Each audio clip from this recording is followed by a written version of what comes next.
Start streaming videos in your car with the AI box, manufactured by Lamvose. This is the Magic Box 3.0. We'll open it up here. As you see, it comes with instructions. And then the unit itself. It's thin enough to fit in the palm of your hand. It's got a USB connection that hooks to your car through either a USB-C or the standard USB. I'm going to plug it in. Okay, I'm plugging it in.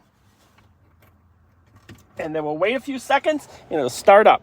I'll start showing you tomorrow how it works. It's the Magic Box 3.0.